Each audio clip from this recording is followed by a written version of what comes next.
მამისათა, დadzისათა და სულისა წმინდისათა. ჩვენთანაა ღმერთი. ქრისტეს მიერ საყვარელო მამანო, ძმანო და დანო. მინდა პირველ რიგში მიულოცო არ მოველებს და ყველა იმ ადამიანს, ვინც დღევანდელ დღეს მოვიდა ამ ტაძარში მოსალოცად. გერისტობის დღესასწაული, რომელიც აღინიშნება თავისი სწორებით და დღეს ბევრი ადამიანი მოვიდა ტრადიციულად, რამე თუ გერისტობა ქართლში იყო და არის ერთ-ერთი გამორჩეული საეკლესიო ზეიმი და ჩვენ მოკლებულები ვართ შესაძლებლობას, რომ ეს დღესასწაული გერის წმინდა გიორგის ტაძართან აღნიშნოთ. იქაც მიდიან ადამიანები და წმინდა გიორგის პატივს მიაგებენ, ევედრებიან და იმ სალოცავს, რომელიც ჩვენი წინაპართა ხელით არის აგებული, იმას თაყვანს სცემენ და პატივს სცემენ. სამწუხაროა ჩვენთვის, მაგრამ აუცილებლად დადგება ის დრო, როდესაც მივალთ თავისუფლად და დიდი ზეიმით აღნიშნავთ გერისტობას გერის წმინდა გიორგის ტაძარში. და ამასთან ერთად მინდა თქვა, რომ რა არის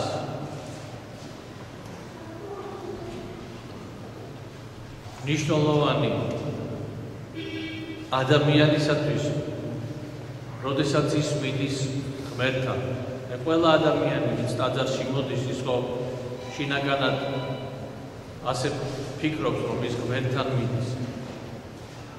გერისტობაზე თქვენ იცით და ამ დღესასწაულზე ისეთი წესია მოყავთ, ზოგს ხარი მოყავს, ზოგს სხვა პირუტყვი, შინაური და ზოგს ფრინველი. აუცილებლად უნდა შემოუვარო ტაძარს სანთელიანო, პირჯვარს გადაიწერენ, რაღაც ვედრებას იტყვიან და ადამიანს მიაჩნია, რომ ეს საკმარისი არის მისი მხრიდან ღმერთთან ურთიერთობისათვის.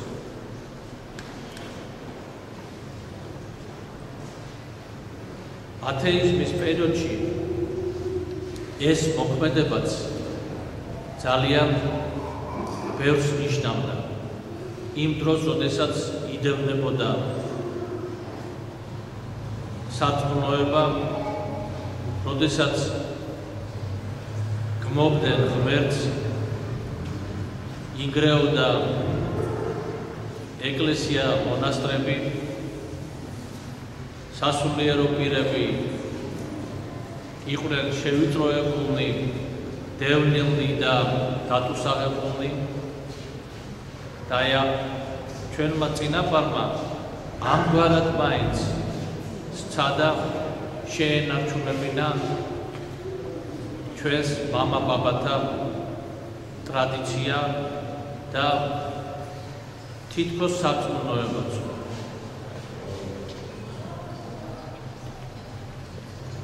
და დღევანდელ წმინდა წერილის ფონზე მინდა ვისაუბრო ადამიანისა და ღმერთის ურთიერთობაზე ქრისტეს მიერ საყვარელო. დღეს ვინც მოусმინა საკვირაო სახარებას, იქ იყო მოყვანილი იგავი, რომელიც მაცხოვარმა თავის მოწაფეებს უთხრა და ის იგავი ასეთი სიტყვებით იწყება: ცათამ სასუფეველიო, ემსგავსა კაცო და შემდეგ უკვე ყვება იგავს. და ეს იგავი თავისი შინაარსით არის ამგვარი. ერთ კაცს ჰქონდა ბატონის მეფის დიდი ვალი 1000 ტალანტი. ეს 1000 ტალანტი ძალიან დიდი თანხა იყო იმ დროს. შეიძლება დღევანდელ თვალთახედვით ვთქვათ, რომ რამოდენიმე მილიონი. და აი ასეთი ვალი ჰქონდა თავისი მეფისა და ვერ იხდიდა ეს ადამიანი ამ ვალს და ეთყობა ამ დროსაც კი არ მიდიოდა თვითონ მეფესთან და კი არ ეუბნებოდა, რომ იცი რა მაპატიე მე აი ვერ მოგიტანე დროზე და კიდე დამაცადე, ამათ არამედ შერცხვენილი გაურბოდა ამ შეხვედრას და მეფის მსახურებმა ეს ადამიანი შეიპყრეს და მიგვარეს მეფეს და კითხა მეფემ, როდის გადაიხდიო შენ ვალსო და ვერავ ვერ გადავიხდიო მე ჩემ ვალსო. ძველი წესით და სამწუხაროდ დღესაც თუ დავაკვირდებით, ძველი წესით როდესაც ადამიანი ვალს ვერ იხდიდა, კანონი აძლევდა მევალეს იმის უფლებას, რომ თვითონ ეს ადამიანი ყოფილიყო გაყიდული ან მონად გადაცემულიყო იმისთვის, ვისი ვალიც ჰქონდა. ეს ადამიანის და მისი ოჯახის წევრებიც, არა მხოლოდ მისი ავლადიდება. დღეს ჩვენ არ გვაქვს მონათმობელური წყობა და მაგრამ როდესაც ადამიანს დაკრძალებენ უსახლკაროდ და დაგადებენ ვალს, იმ შენი ვალის ტყვეობაში ხარ სიცოცხლის ბოლომდე. ვიტყვი იმასაც, რომ აი თუ გავიხსენებ ჩვენ თუნდაც ჩვენს მშობლებს და აი როგორ ერიდებოდნენ ეს ერთი და მეორე კიდე როგორი პასუხისმგებლობით ეკიდებოდნენ ისინი ვიღაცის ვალს. ერთი ერიდებოდნენ, რომ ვალი ქონოდათ და თუ რაღაცა ესეთი აუცილებელი იყო რამაც ვალი შეიძლება ააღებინა, აუცილებლად ცდილობდნენ იმ ვალის დაბრუნებას. დღეს არც სესხისა და ვალის აღება გვიჭირს და დაბრუნებას, ესე იგი, თუ არავინ არ მოხდოს, ჩვენ ვთვლით, რომ ჩვენი თავისუფალი ვართ, მაგრამ სინამდვილეში ჩვენი სინდისი არ არის თავისუფალი. ეს ვალი ჩვენს სინდისს მაინც ამხელს. და ამიტომაც ყოველთვის სანამდე ადამიანი ამ ნაბიჯს გადადგამს, უნდა დაფიქრდეს. რა რისთვის აი იღებს ის სესხი იგივე ვალია, რაც არ უნდა უწოდოთ. რისთვის იღებს ის და როგორ შეძლებს კიდევ ის გადაწყვეტას. დაუბრუნდები კვლავ სახარებისეულ იგავს და ამ კაცს მეფემ უთხრა, რომ მაშინ აი რა სიტყვიო შენო, ხო იცი რომ მე მაქვს უფლება, რომ გარდა იმისა, რომ რაც გაგაჩნია ის ჩამოგართვა, შენი ცოლშვილიც გაყიდული იყოსო. და ეს ადამიანი ევედრება, რომ მაცალე ღმერთო, მაცალე ბატონო და აუცილებლად შევეცდებიო, რომ დავაბრუნო ჩემი ვალიო, ნუ გავყიდი მეც და ჩემს ოჯახობას. და შეეწყალა ბატონს ეს ადამიანი და აპატია მთელი ვალი. ანუ მთელი ეს 1000 ტალანტი, ეს უზარმაზარი თანხა აპატია მას. უკაცრავად 1000 კი არა, 100 ტალანტი იყო მისი ვალი, 100 ტალანტი, დიდი თანხა იყო. და გამოვიდა ეს კაცი იმ შეხვედრიდან და ქუჩაში რო გამოვიდა, მას შეხვდა მისი მოვალე, რომელსაც ჰქონდა მისი 100 დინარი. ანუ ვიღაცას რო ჰქონდეს მილიონი ვალი და მეორეს ჰქონდეს ვალი 100 ლარი. აი ასეთი განსხვავება იყო პირველსა და მეორე მოვალეს შორის. და მივარდა პირველი მოვალე, რომელსაც 100 ტალანტი გააჩნდა ვალად და რომელსაც აპატიეს, მივარდა ამ ადამიანთან, რომელიც მისი მოვალე იყო და ეუბნება, როდის მომცემო მე თანხასო და იგივე პასუხი მიიღო, რომ მაცადე, მე ახლა არ შემიძლია რომ შეგადაგიხადო და ამ პირველმა მოვალემ, რომელსაც ეპატია, არ აპატია თავის მოვალეს და ციხეში ჩასვა ის. და ამის შესახებ შეატყობინეს მეფეს.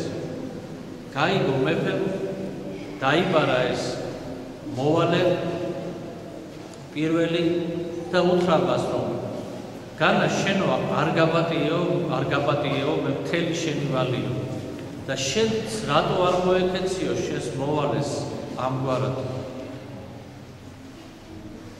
და ციხეში შთასვა ისო სამუდამოდ, ასე ამბობს მაცხოვარი.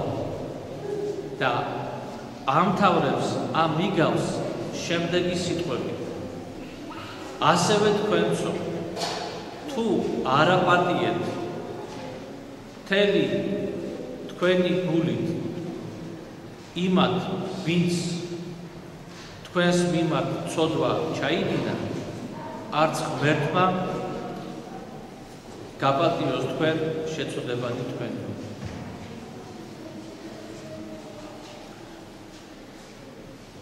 აი ამგვარად ქრისტეს მიერ საყვარელნო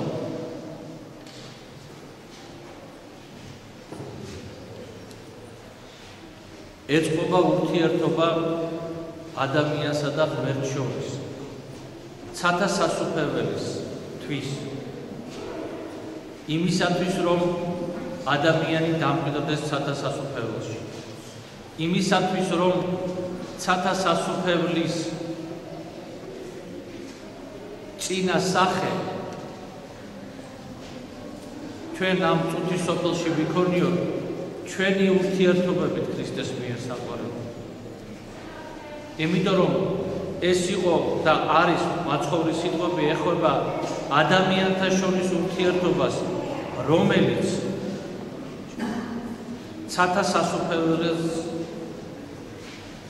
განასახიერებს ამავ დროსაც და არის სამზადისი ცათა სასუფეველში ყოფნისთვის. ჩვენ ზოგჯერ მიგვაჩნია, რომ აი ცათა სასუფეველი ეს თქვა რაღაც განყენებული ესეთი ადგილი არის, სადაც ჩვენ დასრულდება ეს ჩვენი მიწიერი ყოფნა და აუცილებლად დასრულდება ყველასათვის და ჩვენ იქ უნდა გადავინახოთ, მაგრამ ამ გადანაცვლებას თავისი პირობები გააჩნია, იქ ყოფნას, იქ სიხარულს და ერთ-ერთი მნიშვნელოვანი პირობა არის არა მხოლოდ ადამიანისა და ღმერთის ურთიერთობა, არამედ ადამიანისა და ადამიანის ურთიერთობა. იმიტომ რომ ადამიანისა და ადამიანის მეორე ადამიანის ურთიერთობაც განსაზღვრავს ადამიანისა და ღმერთის ურთიერთობასაც. და ჩვენ ამაზე არ ვფიქრობთ ზოგჯერ. და გვავიწყდება ეს. და რატო დავიწყე საუბარი იმით რომ დღეს როდესაც ყოველ შემთხვევაში ფიზიკური დევნა არ არის გამოცხადებული მორწმუნე ადამიანებზე, დღესაც ზოგჯერ ჩვენ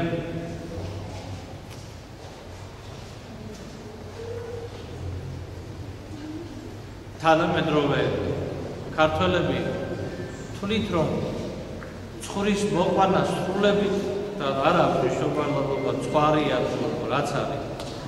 ეს არის სრულებით საკმარისი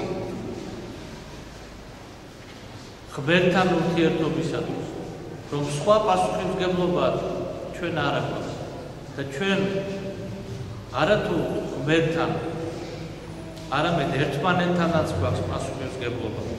ზუსტად იმისათვის, რომ ღმერთთან ღვთის წინაშე ვიყოთ მართალი და სწორი.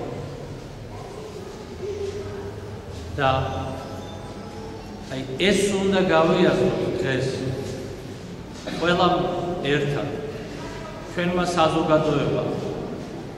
დღეს სამწუხაროდ ადამიანები არ ვერიდებით ერთმანეთის შეურაცხყოფას, ერთმანეთის ქილიქს, წყენას, გულის ტკენას, ცილის წამებას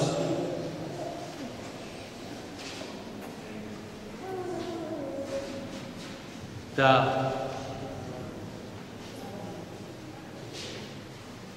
სულ სიმართლის სახელით ვაკეთებთ ამას. მაგრამ დღევანდელი წმინდა წერილი ამბობს, რომ თუ მთელი ფულით არ მიუტევეთო ადამიანებს მათი შეცოდება თქვენს მიმართ, არც ღმერთმა მოგიტევოს თქვენი შეცოდებები. და ეს არის გამსაზღვრელი ქრისტეს მიერ საყვარელი. იმიტომ რომ ეს არის ცნება ქრისტესი.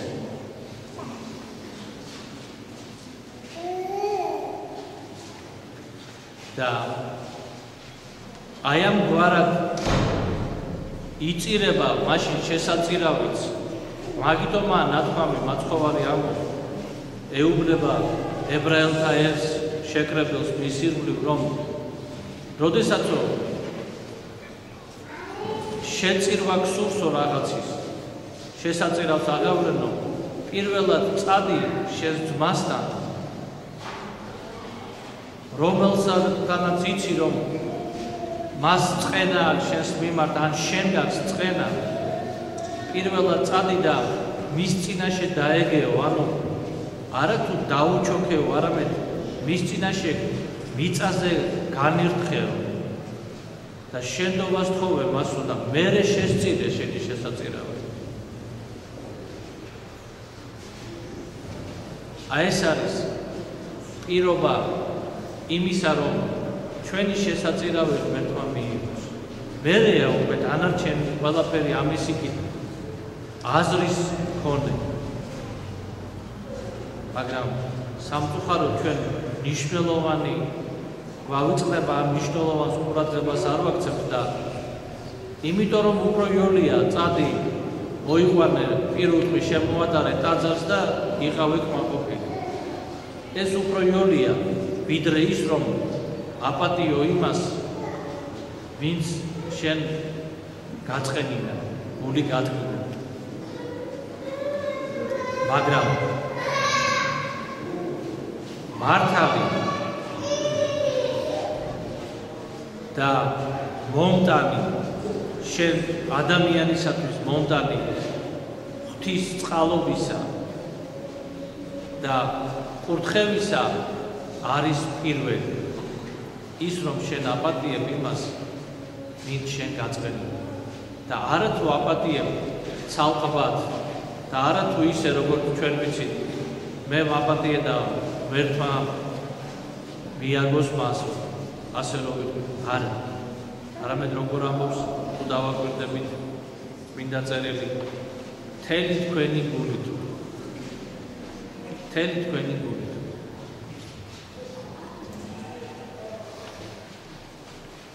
და აი ეს უნდა გვახსოვდეს ქრისტეს მიერ საყვარელო და თუ დღეს ჩვენ ეს არ შეგვიძლია გვიჭირს ჩვენ ამას უნდა ვცდილობთ ერთი უნდა ვცდილობდეთ და მეორე თუ ვერ ვაკეთებთ ამაზე უნდა ვიქონიოთ სინანული ჩვენ იმიტომ რომ ღვთის სიტყვას ვერ ვასრულებთ და სინანული უნდა ვიქონიოთ ამისათვის და ღმერთს შენდობა ვთხოვოთ რომ ღმერთო ამგვარები ვართ ჩვენ ბნებიანები ძვირი მეხსიერებით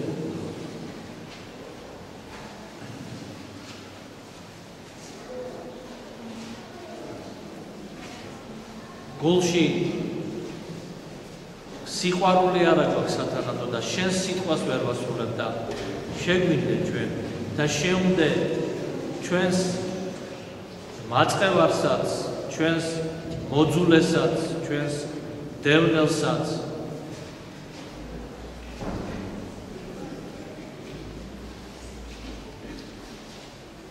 და აი ამ დროს ღმერთი აუცილებლად მოგცემს ჩვენ წყალობას იმიტომ რომ ჩვენ მონანული ადამიანები ვიქნებით ჩვენი სინანულის და გამომოგცემს ხოლო ღვთის მცნების შესრულების ჟამს ღვთის სიტყვის აღსრულებისას უკვე მოგცემს ჩვენ მართლის წყალობას იმიტომ რომ მართალნი აღასრულებდნენ ღვთის სიტყვას, ღვთის მცნებას და სხვაგვარად თუ მე არა ვარ ღვთის წინაშე მართალი როგორ შეიძლება მე სხვა ადამიანს დავავალო რომ იცი რა შენ იყავი მართალი ჩემ წინაშე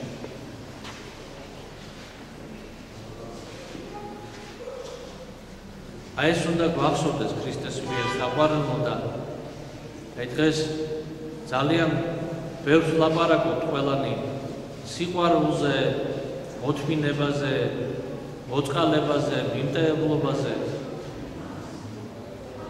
აბა საკუთარი თავის მიმართ ვინმე რამე რომ გვაწყენინოს არათუ გვაწყენინოს თითი რო დაგვიქნიოს მზად ვართ ჩვენ ვიყოთ მოწყალენი და მიმდეებელნი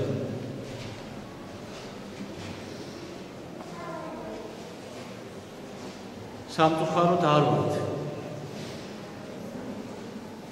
და ამიტომაც სინანული მაინც გამოვხატოთ ქრისტეს მიერ საყვარელო და გულწრფელები მაინც ვიყოთ და ნუ ვიქნებით სხვისთვის ჭკუის დამრიგებელი და ესეთი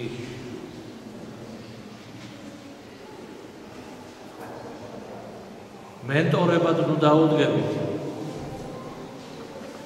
სხვას როდესაც საკუთარი თავისთვის ვერ გვისწავლია ვერაფერი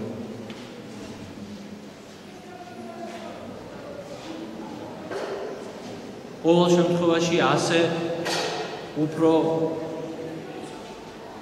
წრფელი და მართალი ვიქნებით ღვთის წინაშეც და საკუთარი სინდისის წინაშეც.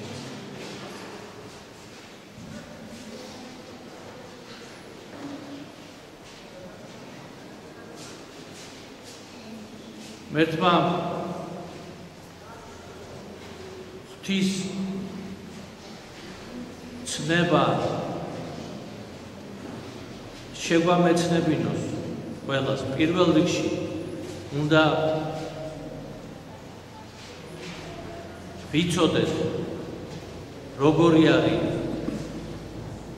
ღვთის სიტყვა, როგორია ღვთის ნება ადამიანებისათვის, იმისათვის რომ ცათა სასუფეველი მოვიპოვოთ და მისი მკვიდრი გავხდეთ. და უკვე ამის შემდგომ მერთმა მოგცეს ძალები იმისათვის რომ სიტყვა ღვთისა აღვასრულოთ ჩვენს ცხოვრებაში. ამინ. მერთმა დალუცვილი გამყოფოთ.